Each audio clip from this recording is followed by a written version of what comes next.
Good morning. How's everyone doing today? Doing good. Hey, can someone do me a favor and write down who's here so that I can add that to the attendance later. Mary usually does that, but oh, you got it, Debbie? Thank you. Thank you. All right. Well, I gave you all a couple weeks off, so hopefully you're well rested. We're welcome back. Thank you.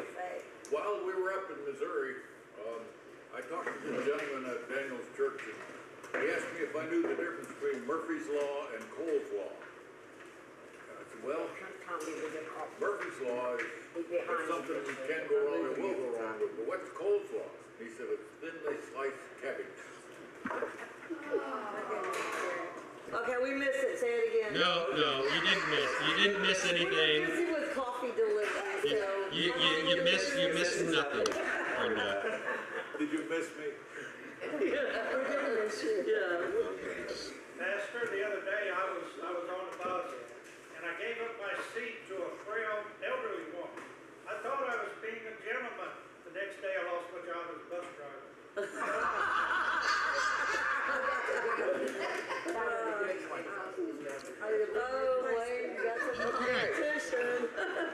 So the LifeBridge Comedy Hour.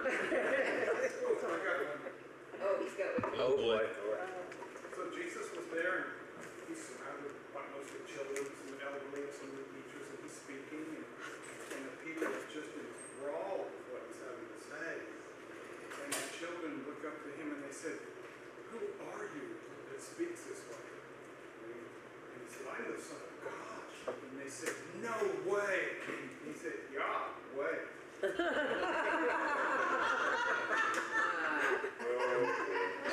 So my takeaway is if I give you time up, you come up with rules. That's. We've been waiting. I'm like, oh goodness. Please ask, does anybody have anything else? Does anyone have anything else? I do. I want to get where I can see everybody. It won't be a groaning moment. So last night was party in the park. If you got a chance to be with us, it was a wonderful event. But I want to say something about our church and just how tolerant and accommodating we are. I mean, there's evidence right here of how tolerant and accommodating we are. There was a homeless man who'd been living in the park for the past week, right? And that man was shown such dignity and love and respect. People stopped and prayed with him. People learned his name. We fed him at least 5 times and sent him away with food. He sat down with children and sidewalk chalk and drew alongside of them. At no point in time did anybody say, "Hey, we're having an event and you're not welcome, move along, maybe stay away from the children." I mean, parents were watching, but that's exactly the sort of thing that I think we try to be, and it's nice to see when we can actually pull it off. And I'd like to think that every church in our community would have acted the same, but I think we know that they wouldn't have. And so that was just really good to see, and I'm very proud of this church. Mostly. Present company excluded. I don't know, your thoughts on last night? Yeah, no, I didn't get to stay too long, but it was a great event. Good turnout. Yeah. So thank you. And DJ DJ was great. He DJ was great. He was. Yeah. Let's start. Lord, we thank you for this day. Thank you for this opportunity to be back among your people here at LifeBridge. And we just pray for your spirit to be upon us and things we discuss. Guide us in those things and those ways for your glory and our edification. In Christ's name. Amen. I did have just a couple of pictures. Oh, we got to do the dad brag? Yeah, that's right. That's right. So we'll start here where I got to preach at his service to see. He's sitting over. He has to sit on a little chair in the middle, by himself, kind of the grilling station.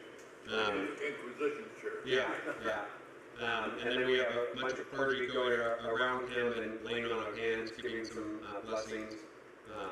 That was my opportunity, and then I got to put his stole in, because you don't get to wear the stole until after ordination. So after the ordination, then he gets to wear the stole. So on vicariage and stuff, you don't wear the stole. And those were my stole. The church surprisingly doesn't have a set, which is every church I've been at, present one excluded, the church has their own stoles that match their paraments and stuff, but they don't there. And so I had given him my personal set because I don't really do.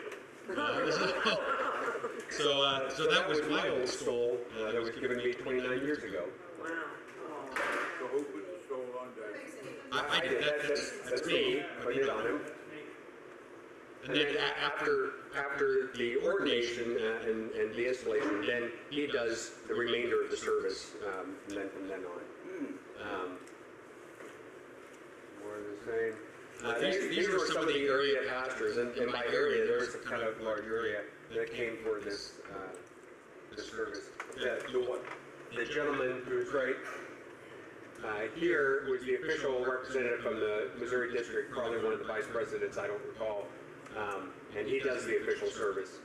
This was his victory supervisor who came over from Cape Girardeau, and also a classmate of mine from undergrad. We knew each other well. Yeah, so that was pretty cool having him there. This is one of his good friends from seminary. This was the pastor that actually married Daniel and Rachel 5 years ago. And he's actually in his circuit now. He looks astonished. Yeah. It was very, very moving because a lot of people don't ever are able to be at an ordination service.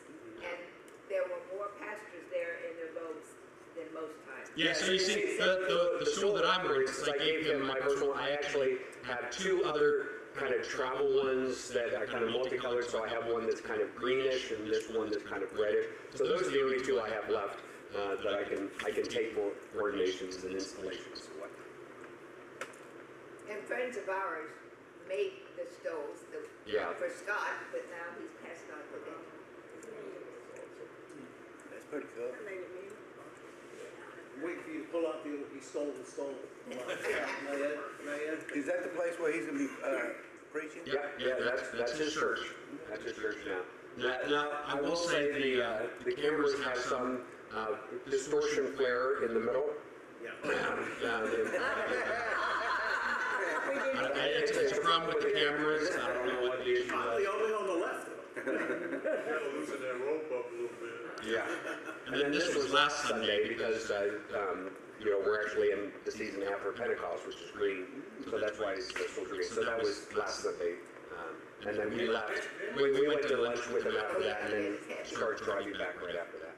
Are they used to all the shorts and stuff? No, and my dad and I asked me, do you care if we wear shorts? Because we're going to be driving for several hours, we don't want to change and stuff. And my mom says no, and Dana says I don't care. So we're like, we're going to be comfortable driving home. It's casually dressed, but I think these are the only two guys that ever worship. No one complained or said anything, so there you go. They're just talking now. Yeah. Or you were leaving anyway. They can talk all they want now. All right. We are at chapter 8, verse 30. Any questions from 3 weeks ago? You remember what we talked about 3 weeks ago? Remember the battles at Ai. The first one that was failed, and the second one after they found the sin and dealt with that scoundrel and his family. Then they won the battle of Ai, and then we get to where we are now. All right. Chapter 8, verse 30. At that time, Joshua built an altar to Yahweh, the God of Israel, on Mount Ebal, just as Moses, the servant of Yahweh, had commanded the people of Israel, as is written in the book of the law of Moses, an altar of uncut stones upon which no man has wielded an iron tool. Now that description is given a couple of times on how to build altars, but the one on Ebal, that's a specific one that we covered towards the end of Deuteronomy.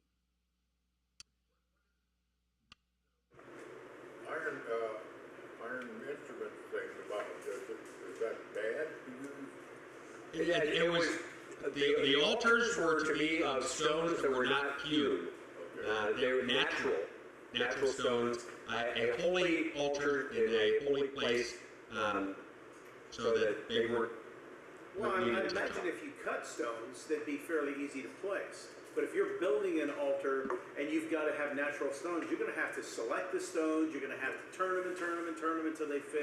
There's more effort and time and thought's going to have to be put into it. I'm sure. Yeah. You know, put your hands and your heart Like into this. Jesus riding in on an unridden coach. It had been ridden. Unsoiled, if you will, right? Yeah. They're just picked up. They haven't been touched by man. So God's already healed them. God's already taken care of them. Which no man has yielded an iron tool. They offered on it burnt offerings to Yahweh and sacrificed peace offerings. And there, in the presence of the people of Israel, he wrote on the stones a copy of the law of Moses, which he had written. And all Israel, sojourner as well as native born, with their elders and officials and their judges, stood on opposite side of the ark before the Levitical priests who carried the ark of the covenant of Yahweh. Half of them in front of Mount Gerizim, and half of them in front of Mount Ebal, just as Moses, the servant of Yahweh, had commanded at the first, to bless the people of Israel. And afterward he read all the words of the law, the blessing and the curse, according to all that is written in the book of the law. There was not a word of all that Moses commanded that Joshua did not read before all the assembly of Israel, and the women and the little ones and the sojourners who lived among them. All right, do you remember the significance of Ebal and Gerizim? We discussed this in Deuteronomy. This is from Deuteronomy 27, starts with verse 9. We're not going to go through all of it because it's kind of a long section. But remember, God told, when it says, Moses said to the Levitical priests, keep silence here, Israel, the day when you cross over, verse 11, the Jordan, there shall stand on Mount Gerizim to bless the people. And he gives half of the tribes to do that. And then on Mount Ebal for the curses. So they are now fulfilling that command. So there, if you remember, do you remember where Gerizim and Ebal are? Let's take a look here.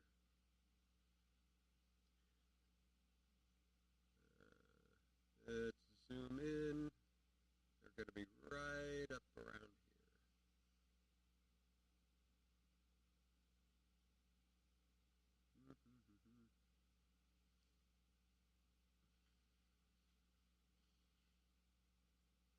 Oh, don't zoom out.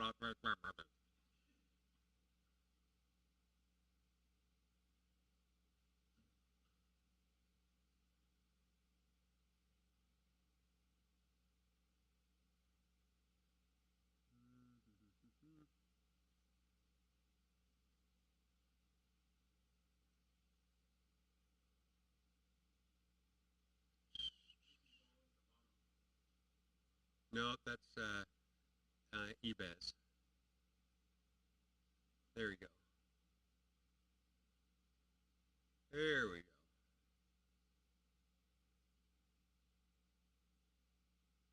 So here's Ebal and here's Gerizim. There's a valley between them. Now, where is this in relation to where they are or where they just came from? They were a little further south.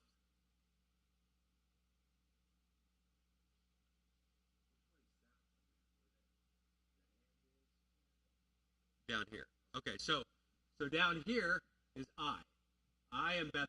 Remember they came out of Bethel and they were pretending to run away, and then they took out over here. So they were down here. They just completed this, and they're going up here for the blessing and curses. Now, what's going to be happening in chapter 9 or 10, they're going to be coming down here with Gibeon. Looks to be about 3 feet. No. Right here you'll see 3 miles. That's 3 miles right there. So about 20, 25 miles from here up to there. Yeah, Gaza is going to be down over here.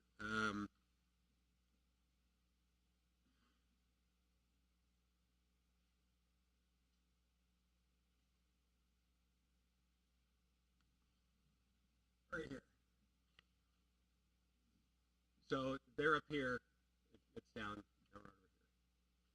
So we're going to be getting in just a minute. They're going to come back down from these mountains to the Gibeah area right over here.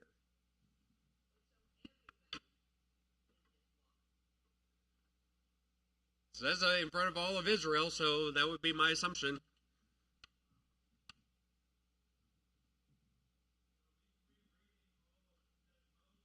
Or God spoke through Moses, because this is all new generation. Yeah, now it's unclear to me in the reading if he's reading all the things that he talked about in Deuteronomy 27 that we talked about, what the blessings and curses. Because if we look, we won't read all of it, but if we look back over here, it gives this whole list of what these curses and stuff are going to be, and then the blessings. So was it that he read at this time? Because Deuteronomy, remember, was a retelling of all of the law of Moses before they crossed over. So I don't think it was the retelling of all of that. I think it probably was what was commanded here. And only 2 tribes. No, there were 6 tribes on Ebal and 6 tribes on Gerizim. And it was listed in Deuteronomy which tribes would be on which side.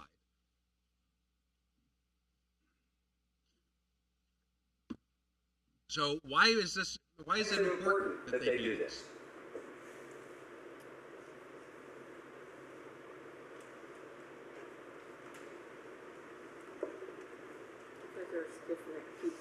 Because they're stiff-necked people that need to be reminded. Yeah, that's a big part. But also, I mean, God said when you go over and do this, I think it's awesome of Joshua. He has to take care of Jericho, he has to take care of because they're kind of in the way, if you will. But he's not wasting any time in fulfilling what God told him to do. He's going up there. Even though it's a little bit of a trek, it's worth it. Let's get her done. Right? Cheating and using my study Bible, it says that the events rededicates the people to the covenant and announces that the promised land that God has claimed for them. Yeah, that was part of the blessings, part of the blessings and curses.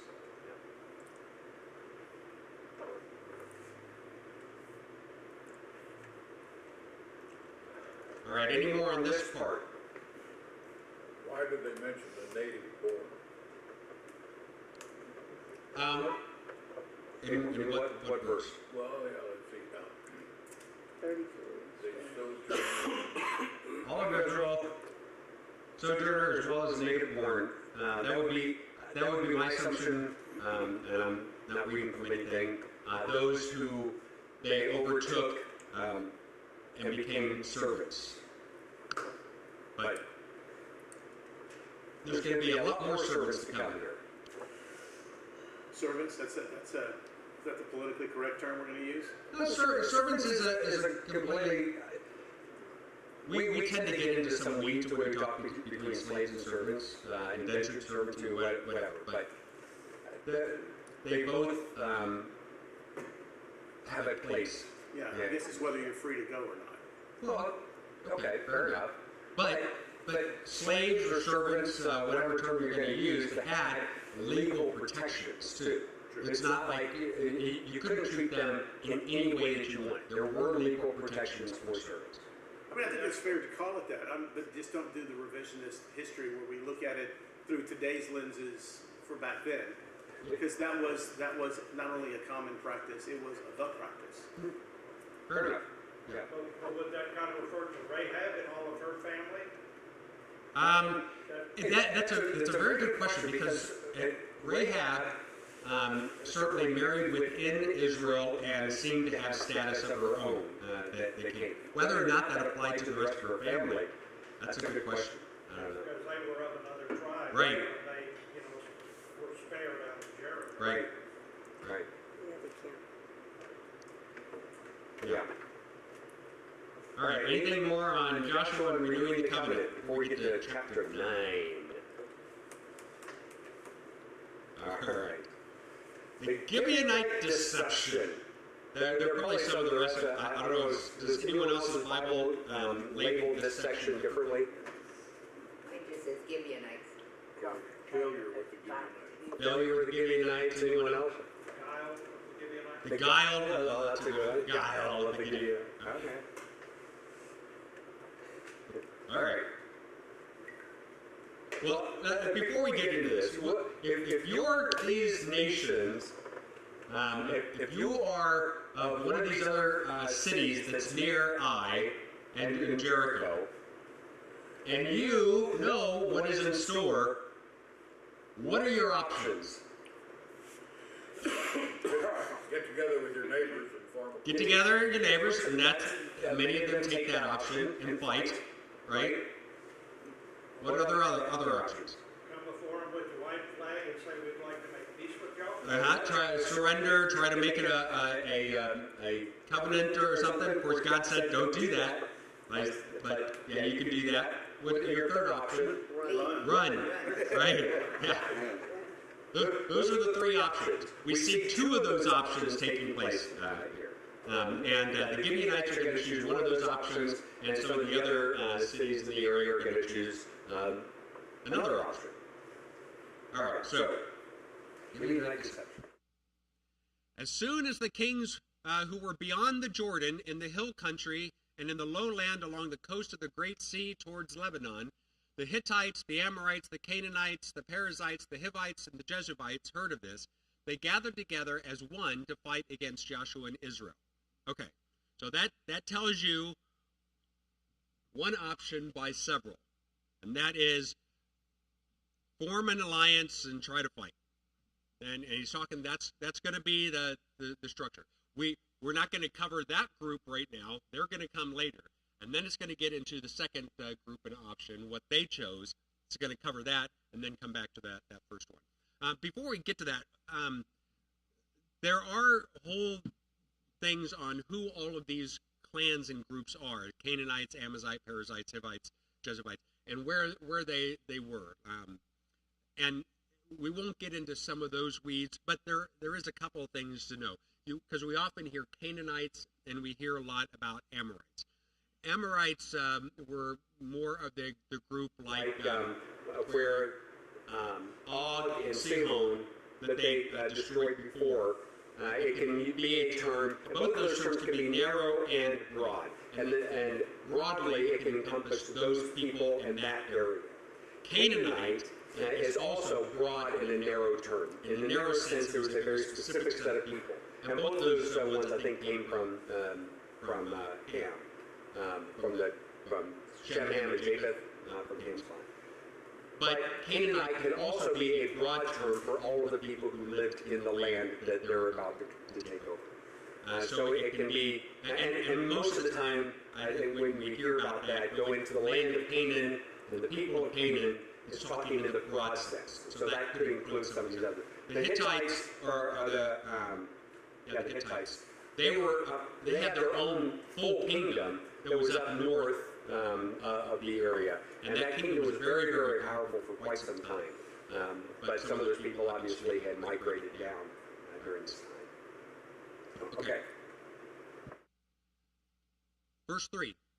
When the inhabitants of Gibeon heard what Joshua had done to Jericho and Ai, they on their part acted with cunning, and went and made ready provisions, and took worn-out sacks on their donkeys, and wineskins, worn out and torn and mended, with worn-out patched sandals on their feet, and worn-out clothes. All their provisions were dry and crumbly. And they went to Joshua in the camp of Gilgal, and they said to him and to the men of Israel, We have come from a distant country, so now make a covenant with us. The men of Israel said to the Hivites, Perhaps you live among us. Then how can we make a covenant with you? Why? Because they're supposed to destroy the Hivites. Specifically, as a named group that they were supposed to destroy.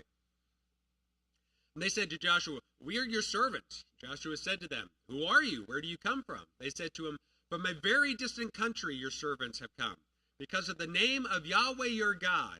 For we have heard a report of him, and all that he did in Egypt, and all that he did to the two kings of the Amorites who were beyond the Jordan, to Sihon the king of Heshbon, and to Og king of Bashan, who live in the Ashtaroth. So our elders and all the inhabitants of our country said to us, take provisions in your hand for the journey, and go and meet them and say to them, we are your servants. Come now, make a covenant with us. Here is our bread. It was still warm when we took it from our houses as our food on the journey on the day we set out to come to you. But now, behold, it's dry and crumbling. These wineskins, they were new when we filled them. Behold, they have burst. And the garments and the sandals of ours are worn out from the very long journey. So the men took some of their provisions and did not ask counsel of Yahweh. Joshua made peace with them and made a covenant with them. Let them live, and the leaders of the congregation swore to them. It's going to get it further in, but let's pause there for a minute. All right. What do you see that's interesting here? There's a lot going on here. Con game. It was a con game, and it's not like the Israelites weren't familiar with those. I mean, Abraham, he did a con with people. I mean, there were people who did cons even amongst the Israelites. What else? What else is interesting here? Israel buying into it. They're buying into it. They're biting. Well, the mistake they made is in verse 14. They did not ask counsel. Yes, of the that is the key verse really in that whole section. Because they were supposed to do that. Joshua was supposed to go amongst the high priests and use the Urim and Thummim and to see what is Yahweh's will in this. It would have found this deception.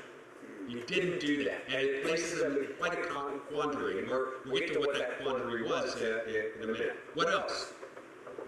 And this is the change between verses 1 and 2 and verse 3. There's something that's different about the Gibeonites.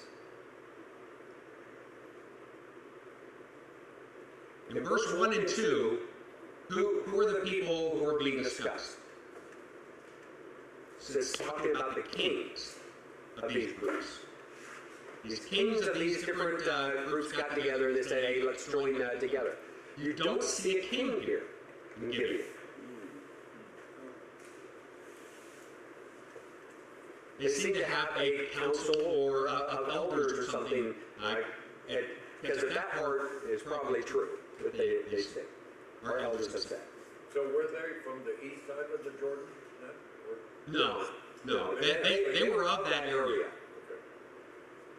Because it said they were from the lowlands and coastal regions, which would be the Mediterranean.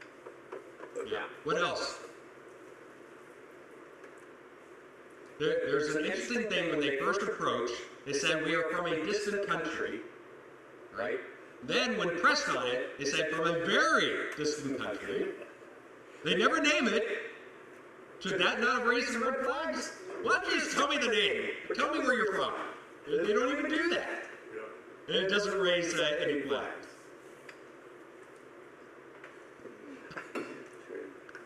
But it's not like Joshua and the leaders, they didn't have suspicions.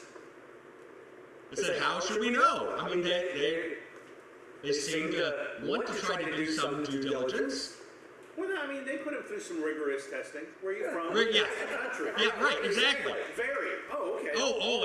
And your bread, I'm sure it was nice and warm when you first made it, how long ago, and it's crumbling now. Yeah, that's complete proof. I'm totally convinced. They did a whole second round of questions. Yeah. You've never heard of it. It's a long one. Anything else? Well, that's what happens when Joshua didn't send up the drones to kind of look at it. The study Bible makes mention that not only did they not seek the counsel, but then they swore. Yeah, they gave an oath in God's name, and that's where there's going to be problems, because they swore in God's name to drive out all the inhabitants, including this group. And now they've sworn by God's name. What do you do? It's like kind of a damned if you do, damned if you don't, isn't it? And all because they didn't seek counsel with Yahweh.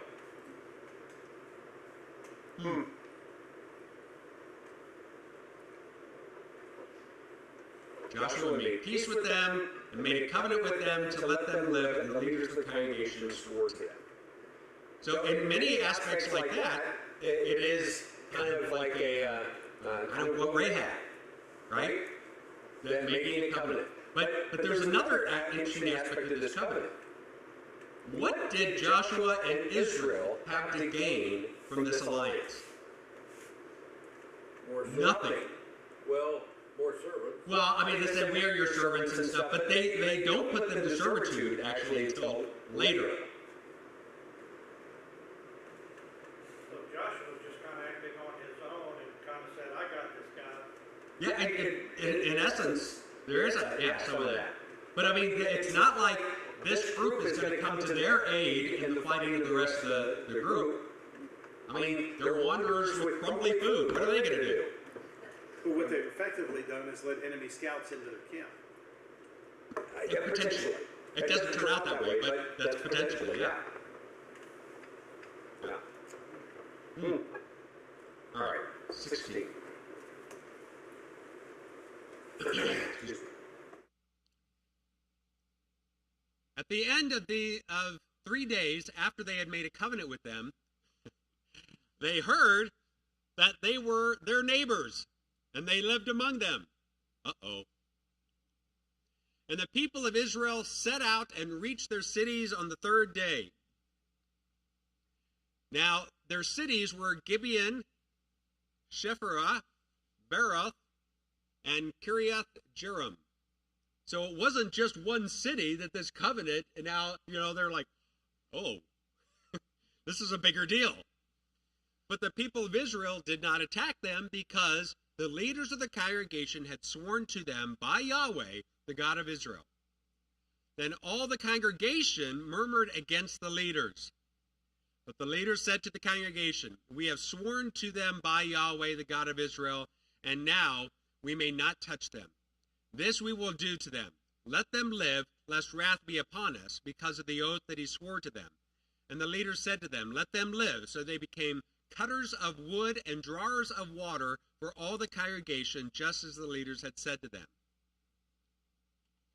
Okay, anything on that before we go on?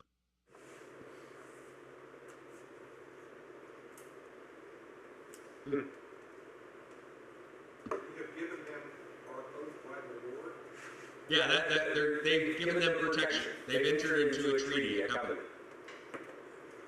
But they weren't supposed to. But they weren't supposed to. But they had. But they weren't supposed to. But they had. Under Yahweh's protection without his consent. Yes. Yeah. Yes. And they think that's going to turn out okay. Well, at this point, it's like, it's too late. What do you do? If you're Joshua, what do you do in a situation like this? I mean, because either way, you're going against something that God had said to do. I would think if he looks back into his own history, he would have said, we took a look at the rules, and we're going to have to kill all of you. Well, I mean, They lie. but if they do that, then, they swore by Yahweh that they would be protected, that they wouldn't come against them. But is it valid if you didn't seek his consent? Or I think the bigger question is it valid when it was entered into by deception? Yeah, exactly. There you go. All right. I mean, a contract in which one party misrepresents is a valid contract. Mm-hmm. But I mean, that happens all the time, and They didn't do due diligence. yeah. But the contract is still there. Just because the one party, wasn't faithful, does that give you the right to not be faithful? Whoa. Your version said leaders, mine said princes. Is there any difference there? Without doing a word study, I don't know, but I wouldn't read into that. All right, so 22. Joshua summoned them, and he said to them, why did you deceive us, saying we are from very far away from you, when you dwell among us? That's a rhetorical question, because it goes right into what the result's going to be. Now, therefore, you are cursed, and some of you shall never be anything but servants, cutters of wood and drawers of water for the house of my God. They answered Joshua, because it was told to your servants from a certainty that Yahweh your God had commanded his servant Moses to give you all the land. Oh, I got to pause there for a second because I forgot this in the previous section.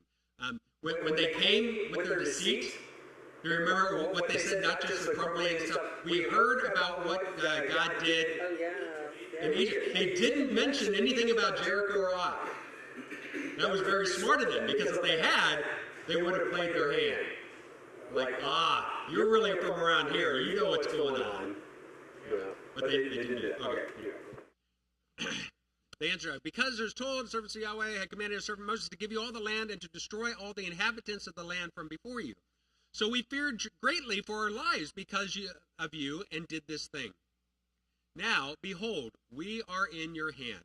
Whatever seems good and right in your sight to do to us, do it. So he did this to them and delivered them out of the hand of the people of Israel, so they did not kill him.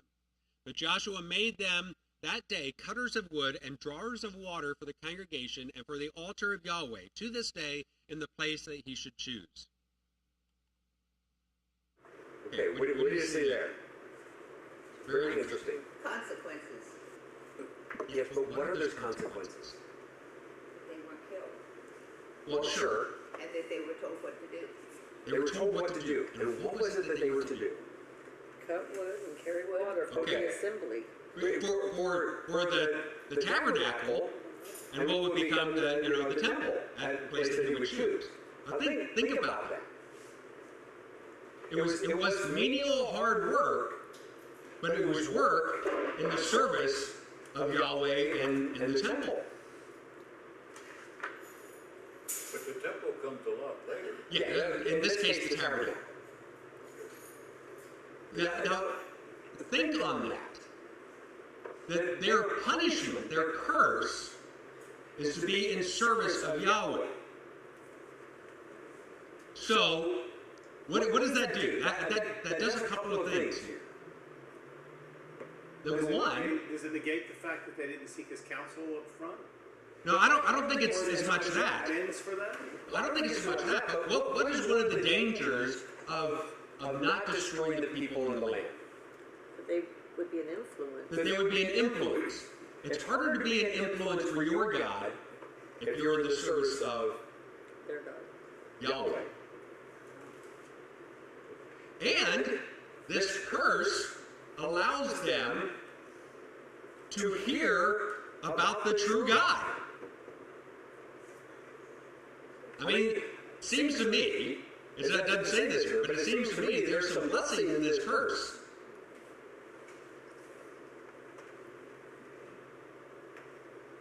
We'll give them an opportunity to find out, I guess, what working or serving is all about. Well, or who, rather than what serving's about, I think they probably figured that part out. But who this Yahweh is, who spared them. Even though they deceived. Yeah, but now, so here's the other question. We don't hear, we hear well before, if you don't drive the people out, they're going to be a thorn to you and stuff like that. We hear that part. But what do we hear as far as how the influence of Yahweh is going to be upon these people? I'd like to put that a different way. I gotta think on that. What else do you see in this section? Well, I mean, they're seeing the forgiveness and Mercy. and mercy and so I think it's giving this group an opportunity to experience what Yahweh is about, because I'm sure they've all had their different idols that they worship, but it was just a thing to do, and they never really had any faith in it. And I think there's also some aspect on maybe why God wasn't as upset maybe as he certainly deserved to be in this.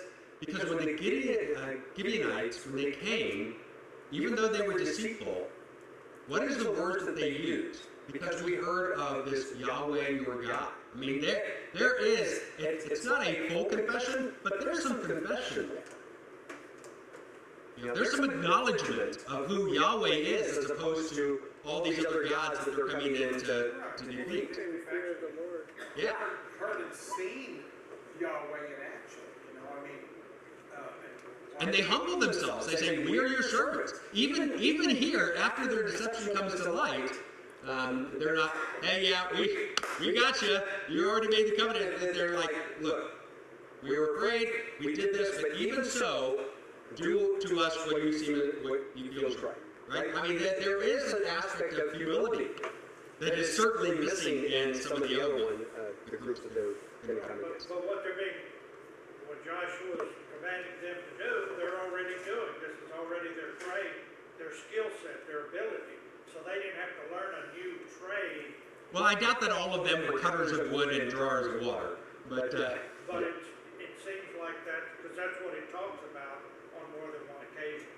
And they came to us, "We will be hewers of wood and drawers of water." I don't know that we hear that that's what they did. But it is mentioned a couple of times that that's what they will be doing. There's a note that the service in the tabernacle, do you read that correctly? It was a constant reminder that Canaanite worship was over. So not only are you going to get exposed to the one true God and be wrapped up in this love, but we're putting that old religion to death. Yeah, that worship of Baal and stuff ain't cutting it anymore. Nope, that's not happening. It is Yahweh only. This may be a little bit off topic, but the Gideons that we have now. I don't think it has anything to do with these guys. I don't know where they got their name from here, but I don't think it has to do with this. Okay, what was my question? Because that would just be weird.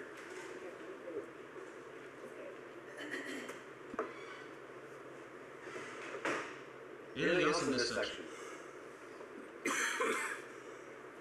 Do you think that Joshua and the leaders, did they make the right decision?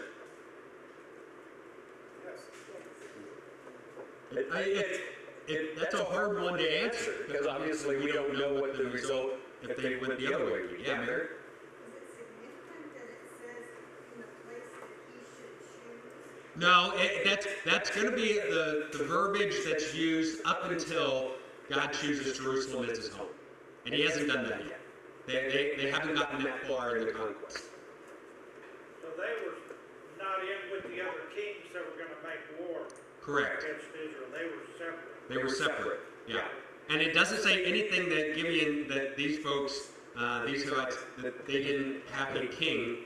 We don't know if that was a temporary situation or if that's just the way they dealt with it. We don't know.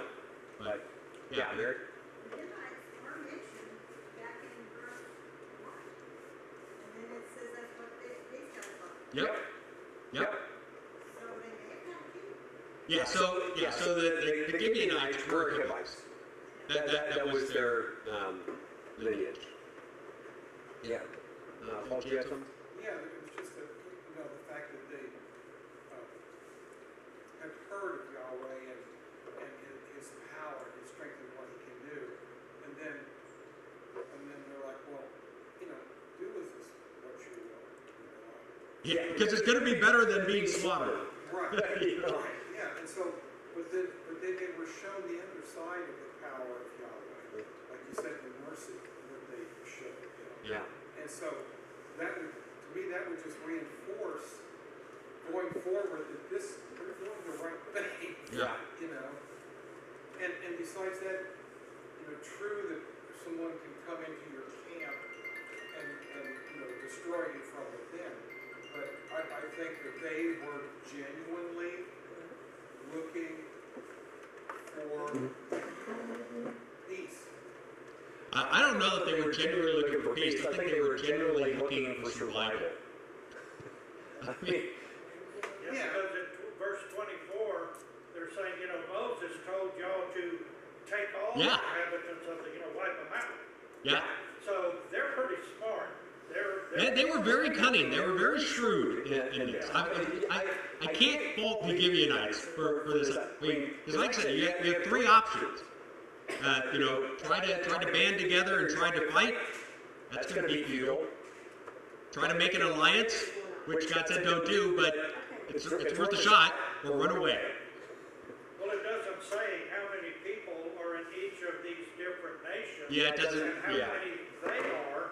So they might have been 10,000 against 2 million. They know they don't stand a chance. I don't think it's. I think it'd probably be the reverse. Because time and time again, now I was an exception, but in most cases, Israel was outnumbered in their fighters, and that's how we know that it was God fighting for them, and they're not the ones getting the credit. It's God getting the credit, because it would not have been possible in human terms. Well, like in Ai, there were 12,000 people that fell, and they wiped them all out. Yeah. So these other towns might have had similar. Especially if they're banding together, who knows how many? Yeah, and I don't know how many. And maybe there's been some excavations of some of those they tell us, but I don't know. All right, do we have time for 10? Start 10? All right, we'll try. All right, here's one of those great miracles coming up here. As soon as Adoni-Zedek, king of Jerusalem, heard how Joshua had conquered Ai and had devoted it to destruction, doing to Ai and its king as he had done to Jericho and its king, and how the inhabitants of Gibeon had made peace with Israel and were among them, he feared greatly, because Gibeon was a great city, like one of the royal cities, and because it was greater than Ai, and all its men were warriors. So Adoni-Zedek, king of Jerusalem, sent to Hoham, king of Hebron, and Piram, king of Jarmuth, and Japhia, king of Lachish, and to the Debir, king of Eglon, saying, Come to me and help me, and let us strike Gibeon. For it has made peace with Joshua and with the people of Israel. Now, what's interesting about that right there? They're going to take care of their own. They're not saying, hey, let's go and make war with Israel. They're wanting to attack Gibeon. These traitors, these people amongst us who are, they're trying to, they're not doing a frontal attack, they're doing a side attack here. They're going to try. Then the 5 kings of the Amorites, the king of Jerusalem, the king of Hebron, the king of Jarmuth, the king of Lachish, and the king of Eglon, gathered their forces and went up with all of their armies and encamped against Gibeon and made war against it. And the men of Gibeon sent to Joshua at the camp of Gilgal, saying, Do not relax your hand from your servants. Come up to us quickly and save us and help us, for all the kings of the Amorites who dwell in the hill country are gathered against us. So Joshua went up from Gilgal, he and all the people of war with him, and all the mighty men of valor. And Yahweh said to Joshua, Do not fear them, for I have given them into your hands. Not a man of them shall stand before you. So Joshua came up upon them suddenly, having marched up all night from Gilgal. Yahweh threw them into a panic before Israel, who struck them with a great blow at Gibeon, and chased them by the way of the ascent of Beth-horon, and struck them as far as Achash and Makkedah. And as they fled before Israel, while they were going down the ascent of Beth-horon, Yahweh threw down large stones from heaven on them as far as Azekah, and they died. And there were more who died from the hailstorms than the sons of Israel killed with the sword. At that time Joshua spoke to Yahweh in the day. Okay, well let's pause there before through verse 11. Anything interesting there? Who's to tell you is fighting that battle? More were killed by these hailstorms. Did Israel have anything to do with that? Nope. So God himself is protecting them, even though they deceived Joshua and the nation of Israel. Yeah, God is honoring the decision in the compact. Interesting. At that time, the covenant that Joshua made was okay, you can be our servants and you can live. He didn't say, we will protect you from all. Well, that may have been a part of the covenant. Yeah. I don't know. We're not given the contract. No, but by extension, he's honoring the contract. Yeah, he's certainly honoring the spirit of what it means to have an ally. Right. So they haven't got to the city of the Gibeonites yet, and then they go to fight the war because. Right. Yeah. Yeah. So yeah, I think it said that they were still in Gilgal. Let's see if we can find that. 9. Was that on their list? What did it? Well, I'm not on the list doesn't include all the specific cities. It includes some of the cities, like Ai and Jericho and some, but usually it's kind of, so trying to see where Gilgal is. Well, Hebron is about 15 miles like southeast or southwest of Jerusalem. And then one of the kings was from Jerusalem, so they're kind of, sounds like all these towns are in like a local area. Yeah, so Jerusalem, it's not on here, but Jerusalem's right around here. Gilgal is north of Jericho. North of Jericho, okay. Oh, there you go, yeah. So they're here, and these other nations are coming against Gibeon, and they have to come over from here to attack. So they travel over that all night to come over and get them.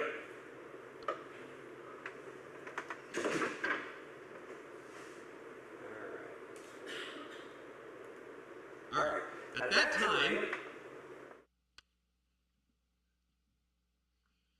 that time, Joshua spoke to Yahweh in the day when Yahweh gave the Amorites over to the sons of Israel, and he said in the sight of Israel, Joshua said in the sight of Israel, sun, stand still at Gibeon, and moon in the valley of Ajalon.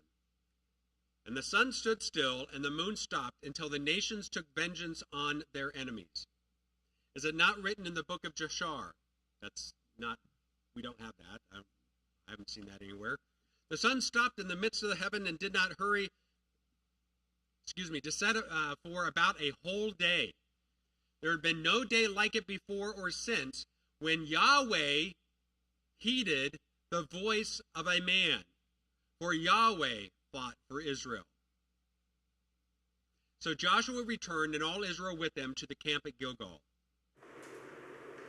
An interesting side to this is this passage was what the Catholic Church used to tell Galileo to go home and shut up, because he was proposing that the earth went around the sun, and they said, no, it can't be because the sun stopped in the sky, so you're wrong. I don't see where you get a translation and say the sun stopped, that you say, well, it's not talking about the mechanics, it's talking about the event. Right, but if the sun stayed in the same place for a day, either the earth stopped. But that's not what's being communicated. What's being communicated is not the sun's stoppage. The communication is that the things stayed the way that they were, and the sun was where it was relative while this took place. I'm just saying this is what the church used to silence Galileo. There are a lot of things to say, but that's an improper use. I didn't say they were right. To see a little more dissent here, the study Bible says that there's heated discussion on this passage that proceeds from opposing viewpoints. Some interpret that it was a miraculous intervention in the regular course of nature, and then others that it is a poetic, figurative way of saying that the day was long enough to permit Israel to destroy a fleeting enemy. I think if you sit there and look, and did not hurry except about for a whole day, okay, how you're going to get to that day, I think is less relevant. Yeah. I mean, it certainly gives the impression that the sun stayed at noon point for 12 hours to give them time to do their business. Yeah, that term day there is Yom. It means day. We get that Yom Kippur, Day of Atonement. You know, in Genesis, you get that term. And there's evening and morning, the first Yom. first day. I mean, it's a common word. It's the same word that's here. Yeah, I mean, it goes on about 5 paragraphs of this descent. You know, it's interesting to me that I remember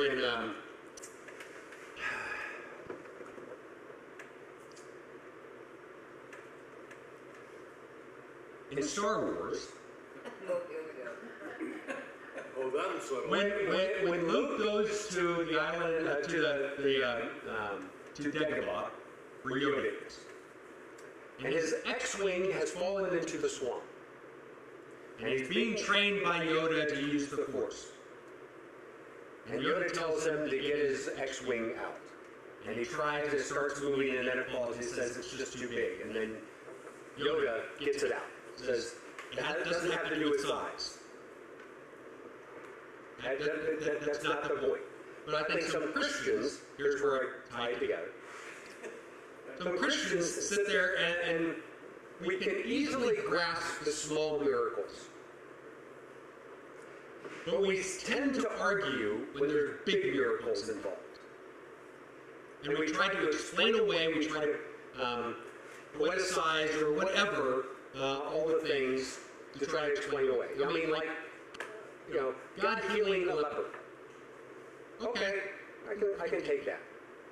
A global flood, that's a little, the parting of the Red Sea, there's probably a big wind that, there's a scientific explanation to do this. So, when it gets to the big stuff, is God not big enough to handle the big stuff too? Did God not create all of it in the first place? Or is our faith not strong enough to accept the supernatural? Yeah, and I think that's it. I think it tells us more about where our faith is in a God who we perceive. Because we put God within our ability to understand rather than beyond it. Right? And that has to do with faith, which, by the way, is the topic of today's sermon. Well, but the point is really that too many times Christians have tried to use the Bible as their science book or integrate it with their science. And that's where we make the mistake. Perhaps, but I would argue that too many times we as Christians try to explain away miracles with science too. Well, I mean, the reverse is true. I mean, that's what Galileo said. The Bible tells me how the heavens go. It does not, the Bible tells me how to go to heaven. It does not tell me how the heavens go. Okay, and fair enough, but here's where it gets down. The rubber hits the road. Scripture is not a science textbook. Fair enough. But Scripture does speak on things that are scientific and what we would consider unscientific, like this. So the question is, did the sun not move relative to the earth for a day? Yes. Yes. I absolutely believe it did. Stood still. How did that work? No clue. I don't need to know that. But animals talk. I mean, there's all kinds of things that are different. Well, yeah, very good. The Garden of Eden was that's No, but like the donkey and stuff. Yeah, there's certainly. Yeah, I mean, there's all kinds of things that Scripture says that we would sit there and say, okay, well, that must have been bigger, that must have been, because my sensibilities or my ability to explain it to logical and make it logical can't grasp it. I don't think that's it. The aspect is, if God speaks on a matter, God's the one that's right. We have to be careful when we say God speaks on a matter when God doesn't. But I just saw Carolyn wrote a couple of things. Essentially, the Israelites made them slaves, yes. Do we look for blessings in our punishment? Yes. But I think the danger comes in when we start trying to water down the word so that other people will accept it. Oh, I think that's really true. Yeah. What I've seen, that's where a lot of this, well, no, he didn't really part the Red Seas. There's winds and there's natural sandbars. Right. And why are we so afraid? I mean, the apologetics, the whole aspect of apologetics, that is a heated moment. Yeah. You got 7 seconds, go. Yeah, 7 seconds. So, There's whole fields of apologetics. And I think apologetics has a place. I think too many Christians elevate that place. Elevate, because I don't think that anyone is truly argued into or comes to the faith because of logic. I don't think that has ever happened. But our faith is logical when we have the Holy Spirit, because God's logic is very different than worldly logic. God can make things known. He pulls that veil away. He shows us things that the world cannot show us because the world does not know Him. Right? So apologetics has a place in defending faith, but it's never going to argue someone to faith. No, we say as much in the third article to the Creed, right? I believe that I cannot, on my own reason or strength, believe in Jesus Christ my Lord or come to Him, but the Holy Spirit has called me by the gospel, enlightened me with His gift, sanctified and kept me in the faith. Even as He calls, gathers, and minds, and sanctifies the whole Christian church on earth and keeps it in Christ Jesus in the one true faith. Right? This is most, it goes a little further, but this is most certainly true. Right. So it's the Holy Spirit, it's God who does something. God is above all of the things that are logical or illogical. All right, now we're going to stop there. Chapter 10, verse 16.